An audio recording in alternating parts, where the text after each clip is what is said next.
In the name of God, most gracious, most merciful. Greetings.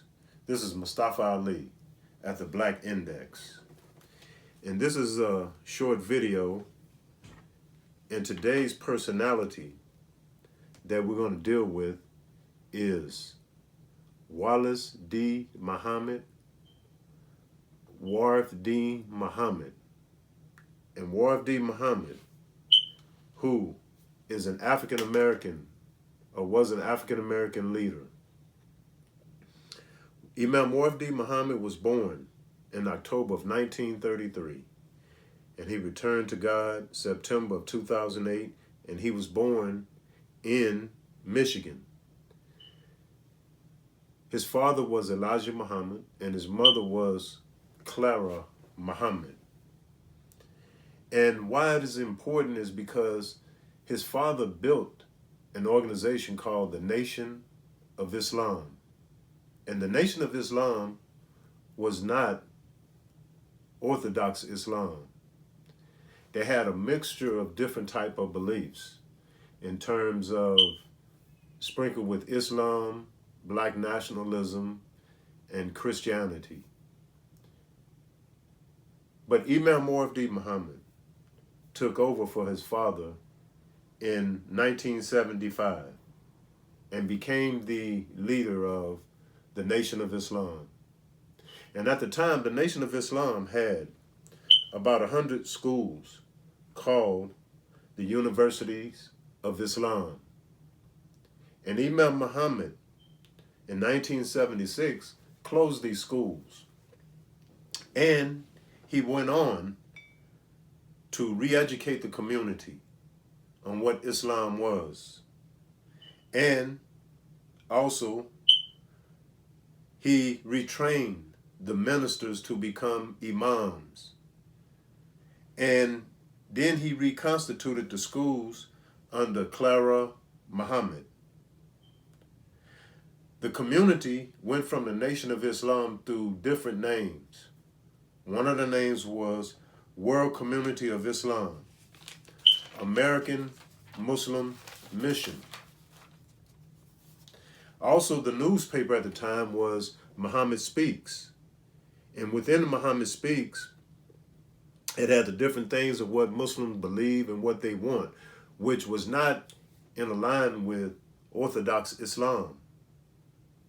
So the paper went through several changes. The Bilalian News, and finally it ended up being the Muslim Journal, which was a newspaper that expressed world events, events within the Muslim community, and there was a wealth of information, even a section on Arabic by Imam Darnell Kareem.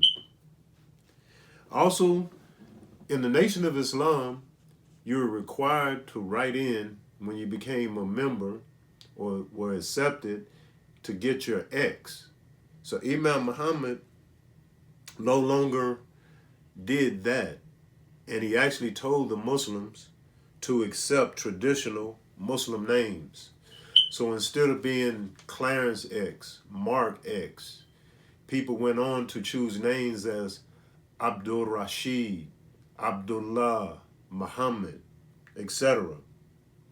He also disbanded the central location of the Nation of Islam, which, according to research, had a lot of corruption in terms of the way the power was centralized, and he gave each imam and community autonomy to make their own decisions and not necessarily be tied to a structured base in Chicago. Also, when he was in the Nation of Islam, he was an advocate of working with people outside of the nation. For instance, it was a lady in the Philadelphia area he raised money for called Miss Daisy Bates of the NAACP, who lost her fortune because of her civil rights work. And Imam Muhammad raised money. And why that is important, because he went on to do different interfaith things throughout the communities. And being involved with politicians. And why that is important is because after September the 11th, we found a lot of our immigrant brothers that were trying to play, I would say, catch up. But Imam Muhammad had this vision. And even in that vision, he was criticized among African Americans and others, that maybe he was being too cozy with politicians. And he should have took some type of hard stance. But what he was trying to do was bring Islam to mainstream America. And he believed that Muslims could contribute to the betterment of America.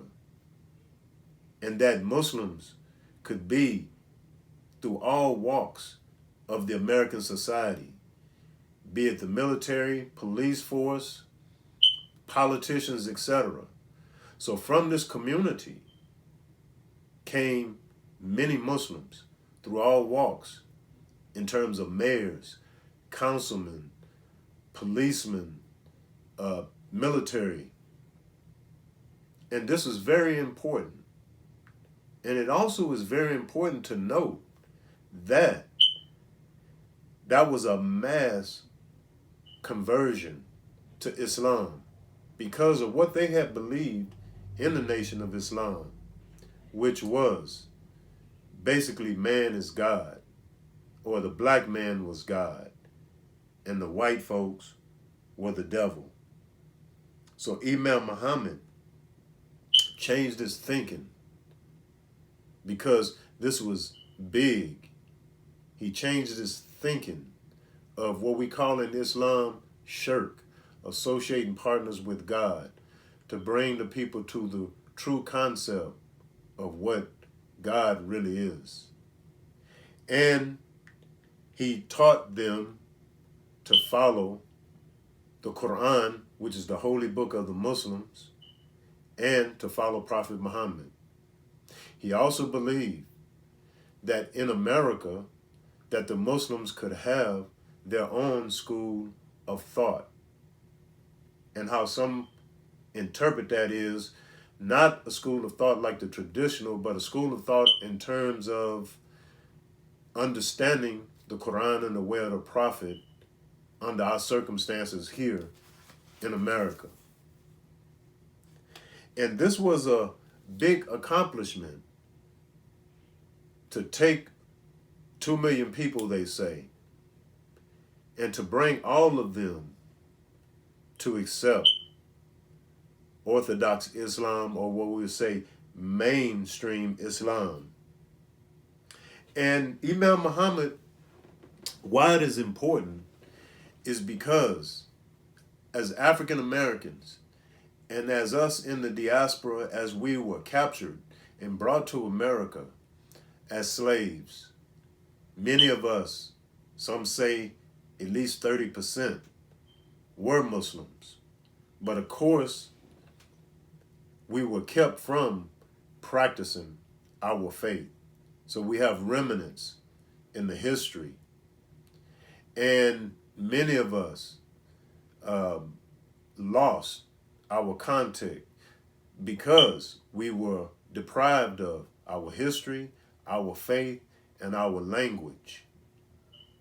And to look back, because in the mid-1800s, when slavery in the world was becoming industrialized, was no longer seen as profitable with the colonialism that came along with Africa, we were able, or we had all kind of Jim Crow laws, etc., in what we call the United States of America, and so much oppression throughout the Americas, because these Muslims or these slaves came to Jamaica, and they were in Puerto Rico, and all the diaspora, but particularly in America, to know that a little bit over 100 years, when they had the Emancipation Proclamation in 1863, And finally, with the last remnants in 1865, what they call Juneteenth, that Imam Muhammad takes over an organization that at that time was cleaning up a lot of mental blocks for African Americans, introducing them to the history of black people and just to the concept of Islam and Muslim, even though it was a distortion. But for him to take over in 1975 and lead a community to where we see today that Islam is a part of the fabric of the United States of America, where you have politicians, people in the military, people in Congress, judges, some prominent. We're not going to get into naming them all. And even it opened up a gateway for the immigrant Muslims to be able to have some comfort in practicing their faith. So Imam Muhammad should go down in history as an African American that did a lot and that we should not forget. It doesn't mean that he was perfect. As I said earlier, he had his critics. But critics or not, he contributed a lot to American society and particularly to the Muslims.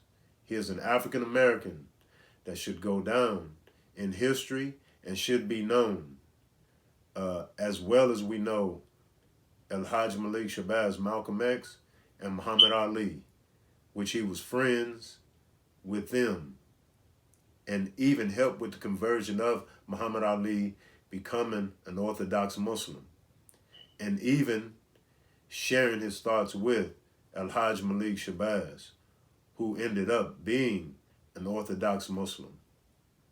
So we ask that you do further research and look into this because it's a very important figure in dealing with us as Muslims. Hope you enjoy, hope you will share, and hope you would add to the information.